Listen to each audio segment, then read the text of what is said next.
Hello दोस्तों, welcome to transaction academy. तो friends, आशा રાખું છું તમે બધા મજામાં છો, મસ્ત છો। તો ડીજીવીસીએલ નું ફોર્મ કેવી રીતના ભરવાનું છે એના વિશે આ વિડીયોની અંદર આપણે ચર્ચા કરતા જશું। વન બાય વન શાંતિથી તમે વિડીયો જોતા જાજો, બધો આઈડિયા તમને આવતો જશે। સૌથી પહેલા તમારે ગૂગલની અંદર સિમ્પલ અહીંયા ડીજીવીસીએલ રિક્રુટમેન્ટ અથવા ડીજીવીસીએલ તમે કંઈ પણ લખી શકો છો। ડીજીવીસીએલ લખશો એટલે આ પેજ આવી જશે। તમારે જવાનું છે ડીજીવીસીએલ જોબની અંદર, બરાબર। ડીજીવીસીએલ જોબની અંદર જાવ છો એટલે આ પહેલા નંબરનું છે application for the post of વિદ્યુત સહાયક junior engineer electrical on behalf of DISCOM and GETCO. Click here to એપ્લાયની અંદર કરવાનું છે। જો નોટિફિકેશન વાંચ્યું હોય તો અહીંથી તમે નોટિફિકેશન અંદર જઈ શકો છો। અચ્છા, એટલે આમાં તો બીજી વેબસાઇટ નોટિફિકેશન નથી આવતી, બરાબર। આગળ પણ અહીંથી આપણે જઈ પાછું રિટર્ન જઈએ છીએ ને ક્લિક હિયર ટુ એપ્લાયમાં તમારે જવાનું છે। ક્લિક હિયર ટુ તમે એપ્લાયમાં જાશો, બરાબર, એટલે તમને અહીંથી આવી રીતના દેખાશે જનરલ લિંકની અંદર ઓલરેડી રજિસ્ટર્ડ। જો તમે લોગિન કરેલું હોય, રજિસ્ટર કરેલું હોય તો ઠીક છે, નગર પહેલી વખત જ કરતા હોય તો તમારે ટુ રજિસ્ટરમાં જવાનું છે, બરાબર। આવી રીતના એક પેજ ઓપન થશે, થોડુંક લોડિંગ થશે એકાદ મિનિટ પૂરતું, ચાલો, ઓકે।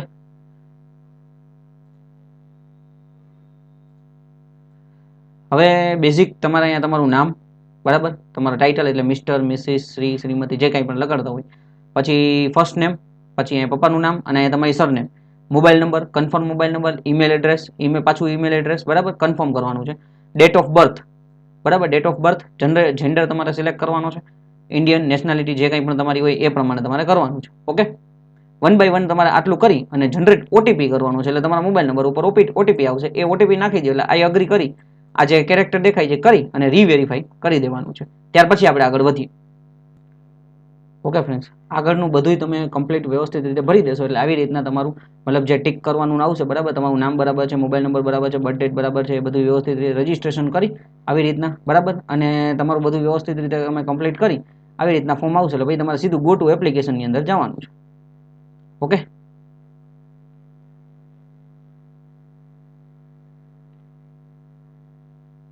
આવી રીતના તમને એક ફોર્મ આવશે।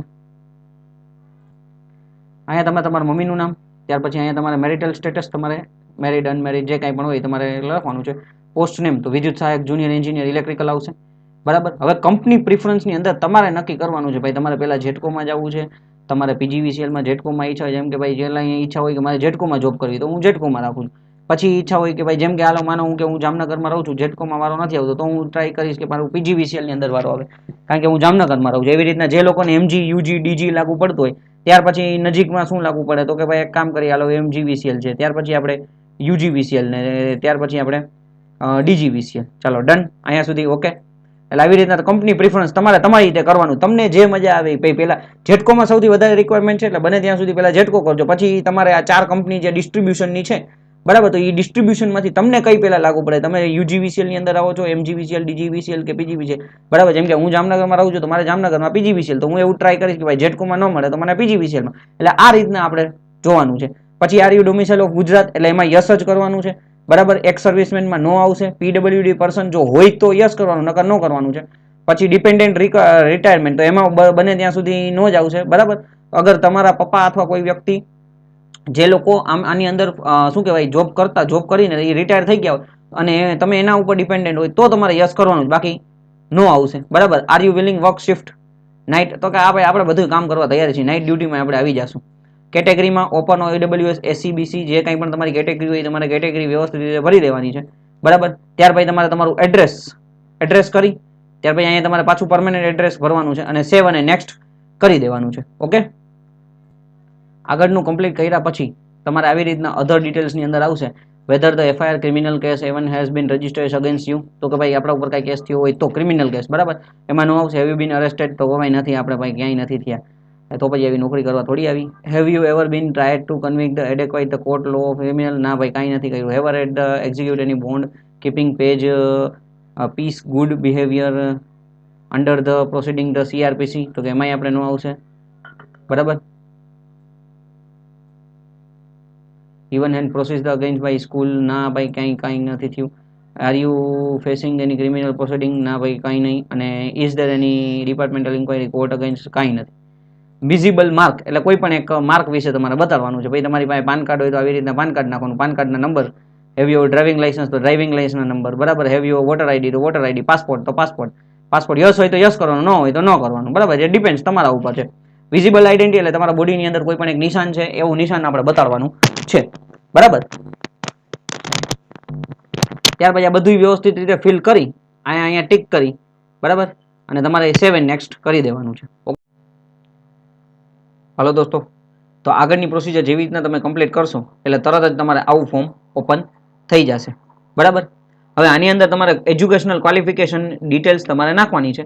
એસએસસી ની અંદર તમારે તમારું નેમ ઓફ પાસિંગ બોર્ડ એટલે કે જીએસએબી ગુજરાતમાંથી કરેલું હોય તો સીબીએસઈ હોય તો સીબીએસઈ અથવા જે કંઈ પણ બોર્ડમાંથી તમે પાસ કર્યું હોય, સ્કૂલનું નામ, ઇન્સ્ટિટ્યૂટનું નામ, બરાબર. અહીંયા તમારે પર્સન્ટેજ હોય તો પર્સન્ટેજ, સીજીપીએ હોય તો સીજીપીએ, પર્સન્ટેજ હોય તો કેટલા માર્ક હતા તમને આવ્યા છે, કેટલા મેક્સિમમ માર્ક હતા તો તમારા કેટલા પર્સન્ટેજ બને છે, અને કઈ સાલમાં તમે પાસ કર્યું છે. એટલે 10મા ધોરણમાં આપણને કઈ ઇસ્યુ હતો નહીં, બરાબર.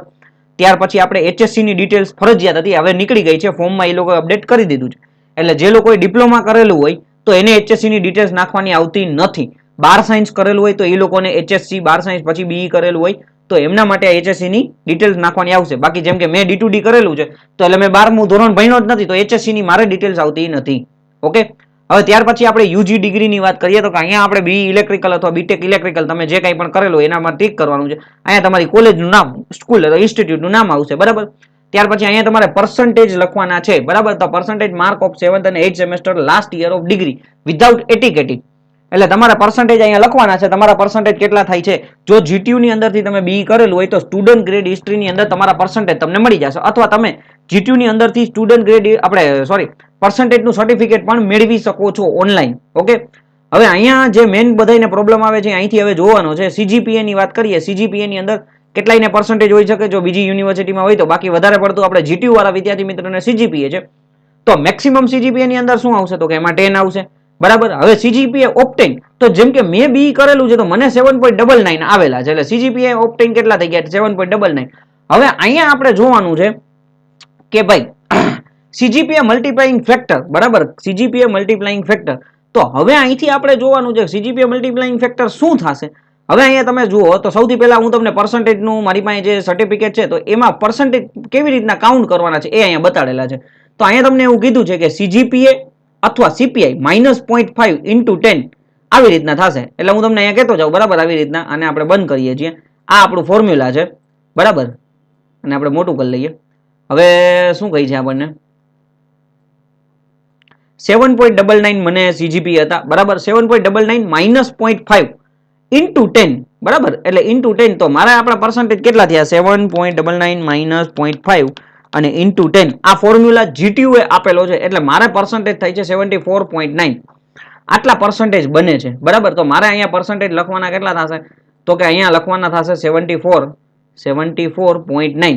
હવે પ્રોબ્લેમ બધાને અહીંયા આવે છે મલ્ટીપ્લાઇંગ ફેક્ટરની અંદર, બરાબર. તો મલ્ટીપ્લાઇંગ ફેક્ટરની અંદર હંમેશા તમારે યાદ રાખવાનું છે કે તમારા જે 74.9 જેમ કે મારા પર્સન્ટેજ કેટલા બન્યા 74.9 એને ડિવાઇડેડ બાય 7.99 કરી નાખો, બરાબર. તો 74.99 માઇનસ તમારા સીજીપીએ 7.99, બરાબર, એટલે મારા 9.37 મને અત્યારે મલ્ટીપ્લાયર આવે છે. બધાયનું મલ્ટીપ્લાયર અલગ અલગ આવશે, બરાબર, પણ 9.3 9.4 ની આસપાસ જેવું થશે એટલે 9.374 આવી રીતના બને છે, બરાબર, મલ્ટીપ્લાઇંગ ફેક્ટર. હવે એનો મતલબ એવો થયો કે 9.347 ને તમે જો 7.99 આરે મલ્ટીપ્લાય કરી નાખો છો, બરાબર, ઇન્ટુ 7.99 એટલે તમને ડાયરેક્ટ આન્સર આવી જશે 74.9. આ રીતના તમારે મલ્ટીપ્લાઇંગ ફેક્ટર કેલ્ક્યુલેટ કરવાના છે, બરાબર. તો અહીંયા શું આપણે ભાઈ આવશે 9.374, બરાબર. 37 લખશો તો પણ ચાલશે, મેક્સિમમ કેરેક્ટર 2 છે એટલે 337, બરાબર, એટલે પોઈન્ટમાં ફેરફાર થશે. તમે 9.37 એને ગુણ્યા તમે 7.99 કરશો એટલે તમારે ડાયરેક્ટ આવી જશે 74.86 થશે. 74.86% બનશે, બરાબર. એટલે 86 પાછળનો આપણે રાઉન્ડ ઓફ કરીએ એટલે 74.9 મારે થઈ જશે. બીજું એક ઉદાહરણ લઈને તમને સમજાવવું એટલે વધારે ક્લિયર થાય. જેમ કે ડિપ્લોમાની અંદર આપણે વાત કરીએ, કોઈ વિદ્યાર્થીને માનીએ છીએ કે ભાઈ 7.3 સીજીપીએ છે, બરાબર. આ શું છે તો કે સીજીપીએ લખી નાખીએ છીએ, સીજીપીએ કેટલા છે 7.3. તો આપણે પહેલા પર્સન્ટેજ એના કેલ્ક્યુલેટ કરી લઈએ તો કે 7.3 પછી -0.5 ઇન્ટુ 10, બરાબર. હવે આપણે જોઈએ 7.3 ઇન -0.5 અને ઇન્ટુ 10 એટલે એ ભાઈના પર્સન્ટેજ થાય છે 68% બને છે. ઓકે. હવે આ ભાઈએ શું કરવાનું છે તો કે 68 ભાગ્યા 7.3 કરવાના છે. 68 ભાગ્યા 7.3 કરશે 7.3 એટલે એને આપણો જે મલ્ટીપ્લાઇંગ ફેક્ટર બને છે એ બનશે 9.31. 9.315 આવશે પણ 9.31 લઈએ છીએ બરાબર. 9.31 હવે તમે સિમ્પલ વસ્તુ છે કે 9.31 એને ગુણ્યા તમે તમારા સીજીપી એટલે કે 7.3 મલ્ટીપ્લાય કરી નાખો તો 67.96 તમારા આપણે શું કહેવાય પર્સન્ટેજ બની જશે બરાબર આ રીતના. તો એટલે તમારા પર્સન્ટેજ પરફેક્ટ તમને આવી જશે 67.96 એટલે રાઉન્ડ ઓફ કરતા આપણે 68 બને જ છે. ઓકે એટલે આમાં પોઈન્ટનો ખાલી ફેરફાર રહેશે પણ તમારા મલ્ટીપ્લાઇંગ ફેક્ટર આ રીતના જ રહેશે બરાબર. આના માટે હું સ્પેશિયલ વિડીયો બનાવી દઈશ પાછો એક કે કઈ રીતના મલ્ટીપ્લાઇંગ ફેક્ટર કેલ્ક્યુલેટ કરવું, પણ આમાં પણ મેં વ્યવસ્થિત રીતે સમજાવવું છે બરાબર. કાંઈ નહીં, તમારા પર્સન્ટેજ ડિવાઇડેડ બાય સીજીપીએ કરી નાખો બરાબર. પર્સન્ટેજ ડિવાઇડેડ બાય સીજીપીએ એટલે તમને મલ્ટીપ્લાઇંગ ફેક્ટર મળી જશે. ઓકે 9.37 આમાં મળે છે, યર ઓફ પાસિંગ નાખી દેવાનું બરાબર. ત્યાર પછી આપણે પીજી જો કરેલું હોય તો એડિશનલ જો તમે ડિપ્લોમા કરેલું હોય ડિપ્લોમાની ડિગ્રી નાખવી હોય તો તમે કરી શકો છો. અને વર્ક એક્સપિરિયન્સ બરાબર તમારી પાસે હોય તો યસ કરવાનું, ના હોય તો નો કરી દેવાનું અને આગળ ગઈને સેવ એન્ડ નેક્સ્ટ કરી દેવાનું છે. ઓકે ઓકે એટલે મારે તો બધું ભરવાનું બાકી છે એટલે આગળ આપણે 1 by 1 આપણે જોતા જઈએ. જેવી આગળની પ્રોસિજર તમે ભરીને કમ્પ્લીટ કરશો એટલે તમે આ પેજમાં આવી જશો. અહીંયા તમારે સિટી પ્રિફરન્સ આપવાનું છે ભાઈ, selection of exam city preference. હવે અહીંયા તમે કઈ રીતના છે, જેમ કે ભાઈ હાલો મારી રીતના હોય તો હું પહેલા સૌથી પહેલા જામનગર જ આપેલું છે તો જામનગરને પ્રિફરન્સ કરીશ. પછી સિટી ઓફ એક્ઝામ સિટી બીજા નંબરનું આપેલું છે તો મારે નજીક રાજકોટ છે તો હું રાજકોટ નજીક કરીશ. ત્યાર પછી આપણે અમદાવાદ જઈ શકીએ છીએ બરાબર. ચોથા નંબરે ભાવનગર, પાંચમા નંબરે પછી હવે તો જે હોય પહેલા 1 કે 2 માં જ આવી જવાનું છે બરાબર. એટલે જુનાગઢ અને એના પછી બરોડા. હાલો બરોડા વયા જાય. ક્લિયર? એટલે આ exam city preference exam selection માટે એક્ઝામના બરાબર એક્ઝામ માટેની વાત થાય છે. ત્યાર પછી તમારે અહીંયા તમારો ફોટો અપલોડ કરવાનો છે, સ્કેન સિગ્નેચર અપલોડ કરવાની છે બરાબર. પેમેન્ટ ડિટેલ્સ અહીંયા એડ કરવાની છે. ત્યાર પછી આ બધું ટીક કરી 1 by 1 આવી રીતના બધું એકદમ વ્યવસ્થિત રીતે તમારે ટીક કરવાનું છે બરાબર. એકદમ વ્યવસ્થિત રીતે ટીક કરી આ કેપ્ચા કોડ કરી અને આગળ સબમિટ કરવાનું થશે. ઓકે જેવી રીતના તમે આગળ પ્રિવ્યુ કરવાનું છે, પ્રિવ્યુ કરી અને તમે આગળ સબમિટ કરશો એટલે આવી રીતના પેમેન્ટનો ઓપ્શન આવશે. યુપીઆઈ, એનઈએફટી, ઇન્ટરનેટ બેન્કિંગ અથવા ડેબિટ કાર્ડથી કોઈ પણ રીતે તમે પેમેન્ટ કરશો એટલે તમારું ફોર્મ એકદમ વ્યવસ્થિત રીતે સબમિટ થઈ જશે. ઓકે બાકી કંઈ પણ ક્વેશ્ચન હોય તો તમે કમેન્ટ કરી શકો છો અથવા પર્સનલ મેસેજ કરી શકો છો. Thank you for watching this video. Like, share and subscribe Transact academy.